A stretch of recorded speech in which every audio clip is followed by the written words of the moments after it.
Hi everybody, Craig Lockard here. Sales meetings every day. Sales meetings every day. Salespeople come up with the curriculum for the sales meeting every day. Salespeople solve the problem every day. And sometimes our salespeople know more than we do.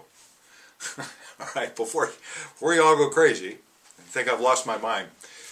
Here, let's look at it this way. The sales meetings that you have, are you having them daily? Because if you don't, you should.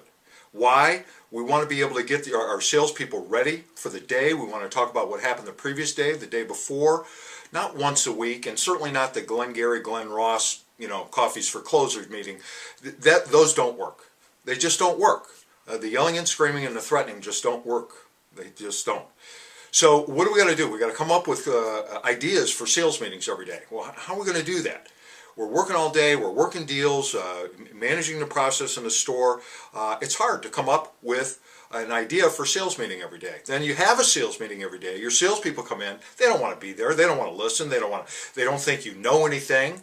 And you got to come up with something out of the box. Push in a tape, a DVD, and they just go down the drain. And they become a drudgery. A chore rather than something, a learning situation in a training meeting. They're not sales meetings. They're not beat-up meetings. They're training meetings. How about this? How about you have your salespeople come in and use the board and ask, what's one thing, you start with the guy to the left here, what's one thing that you're having trouble overcoming? What's one objection that you're having trouble with dealing with on a consistent basis, whatever that might be, missing party, or you pick it, it doesn't matter, it could be anything, but let's just say missing party for a minute. Write it on the board. Now you go around the room. Missing party situation. Do you also have that problem? Everyone's going to say yes, and you go around the room. How do you handle it? What works most often? What works, even if it works 20% of the time, 25% of the time, 10% of the time, it doesn't matter.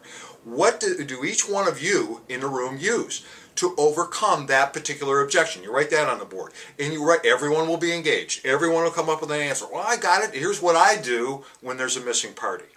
They will interact.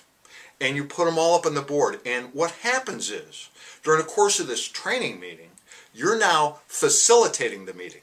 You're putting it in the proper direction. You're keeping negativity out. And the peers are more likely to listen to one of their peers, the other salespeople, than you. The other salespeople then lose their fear of bringing up their objection they're having trouble with because they know the boss isn't going to be correcting them. It's another salesperson in the room that's going to be helping them with it. You can build an entire sales training curriculum for the entire year based on this. Can you recycle them? Sure, you bet. Every 2 weeks come back to that same situation. Every month, every 6 weeks, whatever the case might be, you can how many can you come up with? Hundreds? Even if it's 100, even if it's 50, you recycle them 3 or 4 times a year. So that's what I got today.